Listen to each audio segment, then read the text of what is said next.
All right, last time we left off on the truck, I just got done lowering everything, but my taillights weren't working.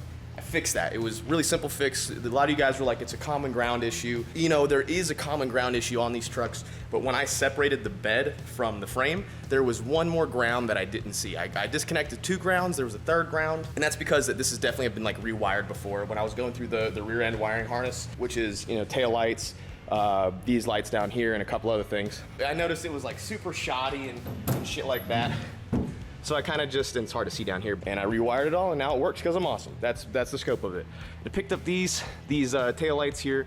I mean, I've been against these style taillights, right? Like every dude and their mom gets like these style taillights for these trucks. Not necessarily this particular style, but like the aftermarket cheapo style. And I actually went a little bit more expensive. I think I paid like 250 bucks for the set. You can spend like 50 bucks, you can spend like 80 bucks, you can spend like 180 bucks. You can spend like $1,000 on a set of taillights for these trucks. Like right in the middle is what I expected to be acceptable quality and still look good. Like, you know what I'm saying? There's high quality that looks bad, there's bad quality that looks good, and then there's somewhere in the middle of both of those, and that's what these seem to be. There are LEDs in the brake lights and these parts, but down here the reverse lights are just regular halogens. I do want to switch these out for LEDs. I gotta do resistors and all that shit. Anyway, but last time we left off, we lowered the truck, and it looks fucking great. Look how good this thing looks.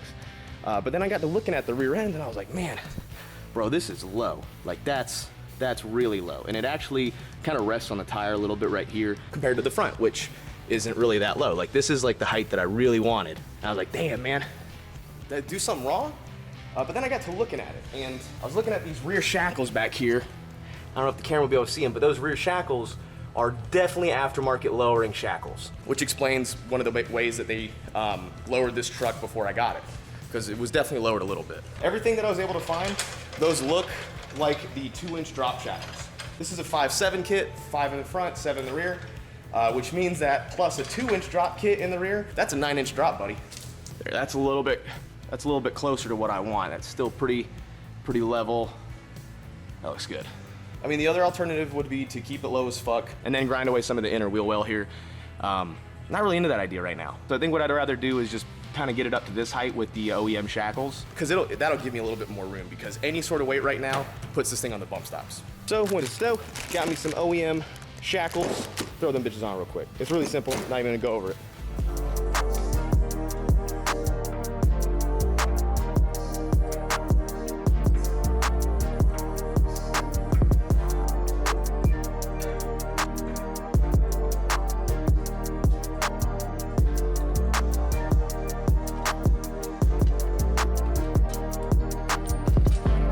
That's way harder to pull off when the leaf springs aren't exposed and the bed's off. Shit.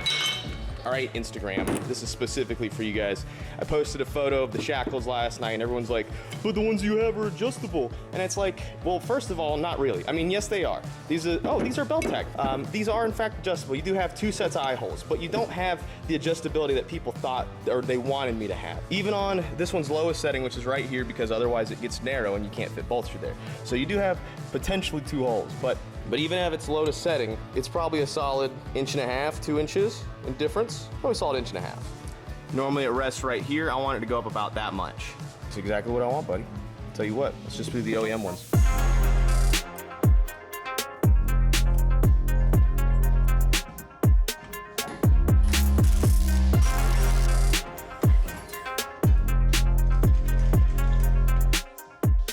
Yep, that's exactly what the height I wanted. Look at that. That's perfect. Let me tell you a surprise, man. I hadn't seen this fucker since 2016. This is Faith Riding Johnny. It's been like one of the OG moto vloggers. You want to talk about like people talk about me being OG? He is right there next to me. We've been friends since like 2015. Yeah, for sure. And now he does EMS. You want to talk about it? Or? Yeah. No. So met Dan through the moto vlogging community. Way back in the day. Yeah. From Chase's meetup. Yeah. Chase's. Yeah, and then it was shortly after that we were on the mountain. Yeah. And that's where we met an R6. You had an R6 back then. Yeah. Everyone had an R6 back then because of Chase. That was for a fucking fact. So we got a Z125, had a ZX6R, and since that new ZX10 came out, that thing got sold last week, and we'll be picking one up here pretty soon. No. These guys can know. Okay, you guys can know. These guys are OG, man. Firefighting and EMS and specifically at track. Yeah. Road Atlanta, and you said a couple of tracks? Atlanta Motorsports Park and AMS. So I help volunteer part-time with those guys and make sure those guys, like me going around the track, get home in one piece. Real fucking heroes, man. And then randomly, we were talking, I was like, oh, dude, you do MS? Fucking, I got a bunch of ambulance stuff laying around the shop. So Pam has set them up with a bunch of EMS stuff from the ambulance build. We got like neck braces, which is gonna be great for crashes. Yo, let me just because I know how I am though, I'm gonna hold on to one of them. Yeah, just to one. I know what I'm about. Go and throw one of those in there. What is this? That's a brace. Yes, yep. Yeah, there's that pipe that I beat that wheel with because I fucking Hulk. Yeah, man, all usable stuff. Please take those with you too. Those plasticky things. What's that? Is these the catheters? No. Standard length, oxygen, tubing. Yep. Look at that fucking dead spider in there. Holy. Hey, I don't want anything crawling, y'all keep it. Hey, the good thing is we got snake bite repair kits. We got. You want the chains? We want the chains. Make sure no loose parts got like all tossed in here. Stethoscope. Can we keep the stethoscope? Yeah. Yeah, I'll keep the stethoscope. I mean, I'll clean it first, but I'm taking my cut of the ambulance stuff. Look at this gentleman loaded up with some medical equipment. All right. While they're finishing that up, I'm gonna lower the truck because the lowering is done, like the correct height.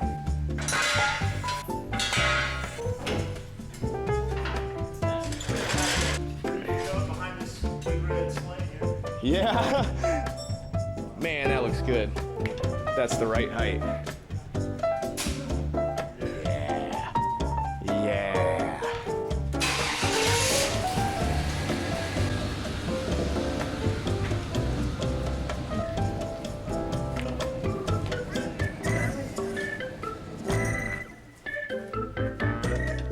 Jesus. Is it cold in here?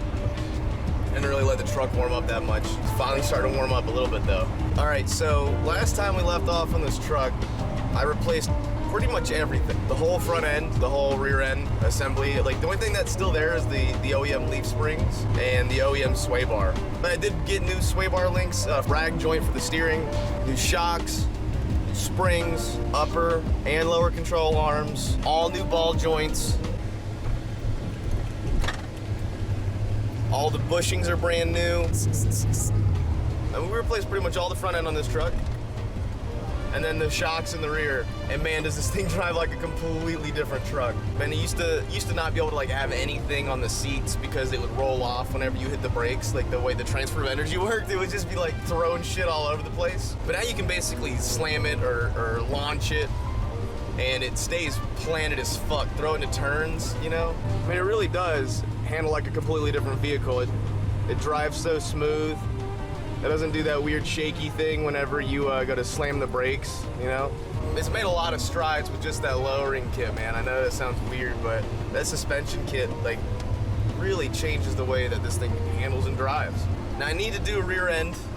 I need to do differential swap because I just do little one wheelie peelies. Like that, just like one wheelie peelies. Poor little back tire, my poor right back tire. She still gets, man, this thing still gets down and goes. I'm really impressed with this truck.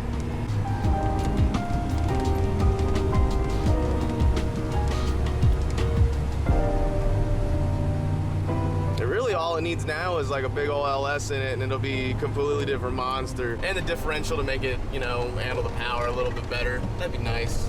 This is ridiculous, man. I asked Beltec, I was like, hey, is this kit gonna make the truck drive any better? And they're like, dude, fuck yeah, it's gonna drive completely different. And I was like, okay, you know, I've had people sell me on their products before, but all right, I get it. All right, y'all, it's time. It's time that I do this. That's the kind of energy I have today, but it's time. It's time. I've been putting this off for a long time for a lot of reasons, and it's time. It's time we get you back in running condition. It's time we get you back to the glory that was the Magna, the whole thing that started this channel. I mean, not necessarily what started it, but the reason for it. This bike is the only reason I have a YouTube channel, and it's sat in the garage for quite a long time, and it's time it's time to bring it to the shop. I'm not gonna work on it immediately. I have a lot of other things that I'm working on, but I figure if I bring it to the shop, I'll at least have to look at it. Oh yeah, that door opens a little funny ever since Laura hit it.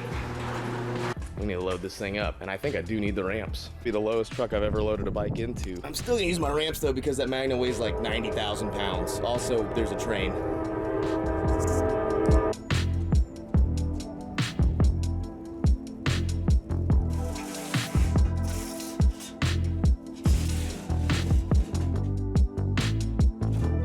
Well, the bike doesn't run, so I'm gonna do this the old-fashioned way. The old push, push, push method.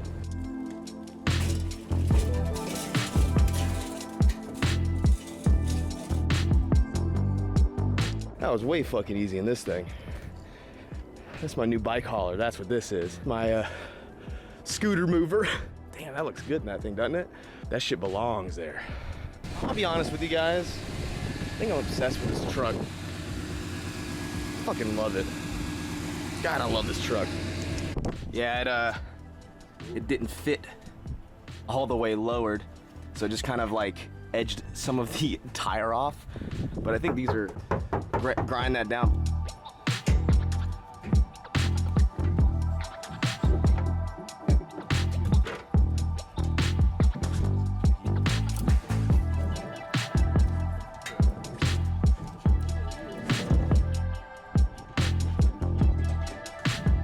All right, so I got this fender rolled the way I want it to. Hopefully that'll keep it from snatching the tire.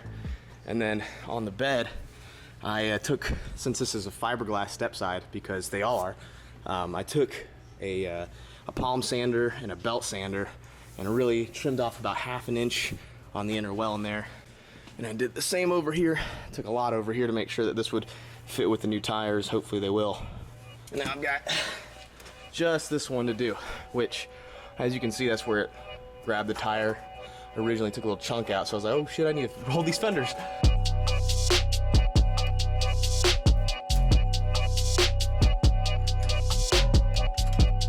The proper way to do this is with a heat gun, but I don't really feel like spending the time, which is probably a mistake, but hey, life's what you make it, right? Man, what a piece of shit this tool was. I had to really cut, drill, and abuse it to get it to fit. I'm sure that's user error though.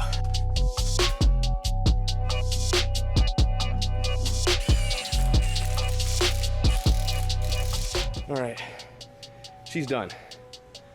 Fenders rolled on the inside to keep the tires from snagging, hopefully. Good on both sides.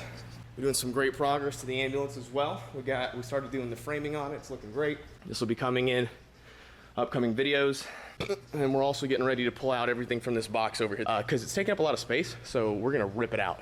I'll have to get my electrician buddy in here to help me take out all the wires to make sure everything's safe, but when that gets done, I'll probably just hook up the dually to it and rip the whole son of a bitch out. But we're getting rid of that box to make more room in here, make things a little bit easier. Probably put the Mustang over there for right now, and yeah.